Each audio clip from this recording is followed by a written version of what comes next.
From child stardom to Dick Van Dyke and beyond, Rosemarie was a dynamo who lived her whole life in the spotlight.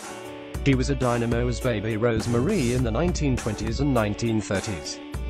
She was a pistol as comedy writer Sally Rogers on the Dick Van Dyke Show in the 1960s.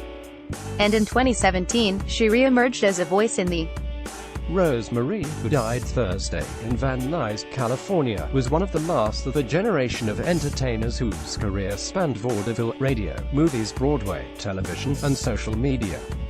Read her archive tweets here at Rosemarie for real. The cause of death was undisclosed.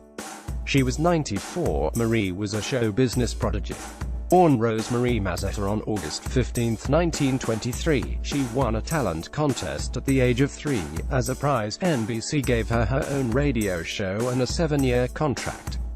Because of her brassy voice, she was sent on the road for personal appearances to prove she was, indeed, just a child. She made her screen debut in the 1929 short Baby Rosemarie the Child Wonder. Her most memorable film role was as a featured attraction belting out "My Bluebird Singing the Blues" in the 1933 W.C. Fields Comedy International House.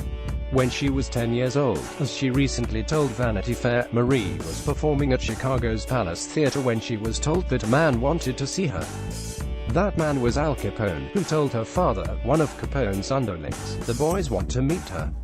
The next evening, following a private performance, Capone picks me up in his arms and says, "From now on, you call me Uncle Al," Marie recalled. In the 1940s, she was a fixture in Las Vegas and continued to be the gangster's darling. Bugsy Siegel hired her to play the flamingo with her idol, Jimmy Durante. Marie's Durante impression was one of her signature bits. She performed it in the very first episode of the Dick Van Dyke Show. She is best known for her Emmy-nominated role as Sally Rogers, an unmarried career woman who held her own with fellow comedy writers Rob Petrie, Van Dyke, and Buddy Sorrell. Maury Amsterdam, whom Marie had known since she was 11 and had recommended for the role. According to the official Dick Van Dyke Show book, when she met with Carl Reiner, the show's creator, he told her, "I don't know that much about you, but," producer Sheldon Leonard said, "if you want the best, get Rosemarie." "We didn't write jokes on the Dick Van Dyke Show." Bill Persky, who with his partner Sam Dinoff wrote some of the series' most beloved episodes, told Vanity Fair Friday. "The laughs came from the humor in the situation, except for Rose and Maury, both of whom played joke writers. And when we did, they usually added something that made them even funnier. Rosie was tough. She had seen and heard it all. And if you weren't straight with her, she would bury you, but in a nice way." Earning her respect, Persky said, was a badge of honor. "We came on the show in the 3rd year. When we read the script of the episode, October Eve, about the nude painting of Laura, for the first time around the table, there were a lot of laughs, especially from her. Midway through, she looked at me and said, 'You guys can stay.'" The show ran for 5 seasons. The signature bow Sally wore in her hair was later donated to the Smithsonian Institution. Following the Dick Van Dyke Show, Marie worked consistently, most notably as a regular on the game show The Hollywood Squares, and as part of the stage review Four Girls 4, with Rosemary Clooney, Margaret Whiting, and Barbara McNair.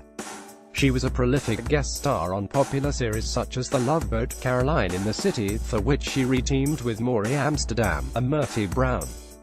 She also reprised Sally Rogers in the 2004 reunion special The Dick Van Dyke Show Revisited. Marie was married to musician Bobby Guy, who died from a bloodstream infection in 1964 at the age of 48. They had been married 18 years, and had a daughter, Georgiana. Marie held her own not only with gangsters but with lecherous producers as well.